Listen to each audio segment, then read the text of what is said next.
بسم الله الرحمن الرحيم. معنا بابور مية بنظبط فيه شغل خزنة طرمبة جاز.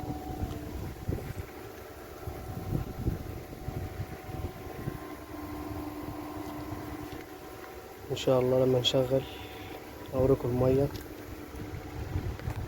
استنوني. دلوقتي نزلنا الجوان، ان شاء الله هنجيب الخزنة ننزلها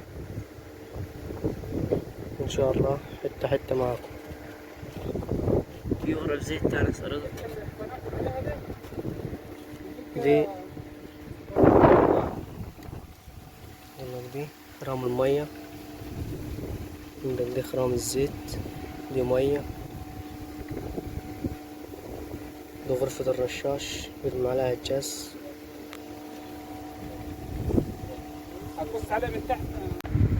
دلوقتي نزلنا الخزنة ان شاء الله هنربطها.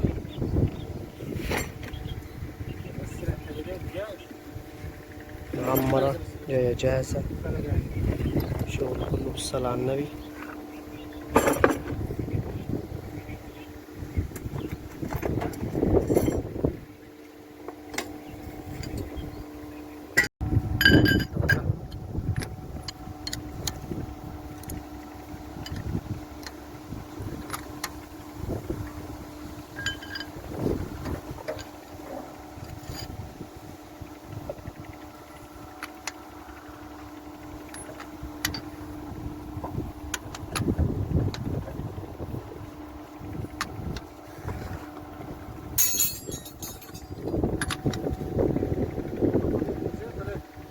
لا استنى شوي.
اسمها فترة حرارة.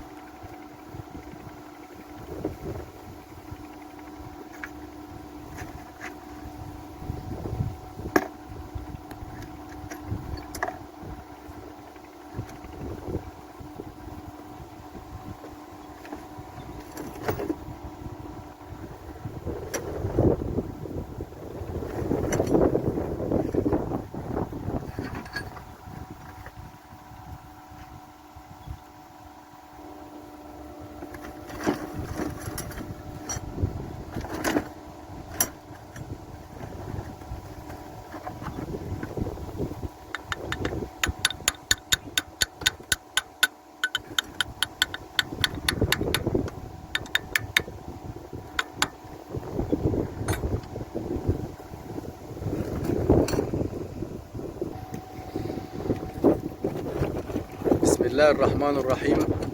معنا الباشمهندس رضا من منيا، زي ما حضراتكم شايفين كده.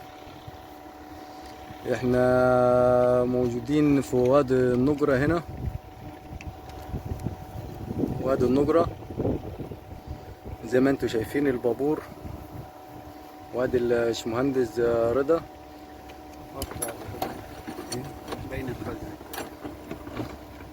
والله حاليا دلوقتي بيقفل الغزنة.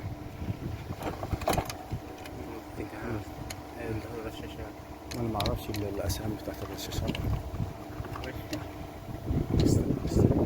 نقفل الرشاشات يا معلم مصطفى. كده دخلنا على الرشاشات واحنا فين. تمام يا باشمهندس، انت يا ريت بس يا باشمهندس تشرحنا على كل حاجة بتعملها كده. يا باشا انت اي سؤال عايز تسالهوني هرد لك عليه بالتفصيل. نديك ضربة جوان خدناها خزنة، جوان خزنة. كانت الرشاشات تاخد جهاز المكنة، تاخد الفواني، تاخد كباسات وجوفة علشان تظبط معاك على المية وتبقى مظبوطة.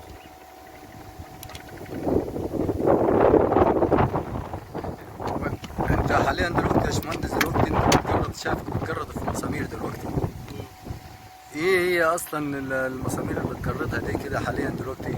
دي مسامير 14 سن 17 بس راس المسمار 14. هو كان ايه في البابور الاول يا باشمهندس رضا؟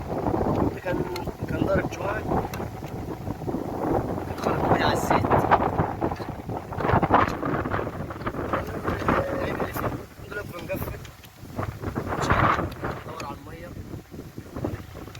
يعني وهنظبط البابور على المية ان شاء الله. يعني هو دلوقتي حاليا جاهز، دلوقتي جاهز على المية ان شاء الله.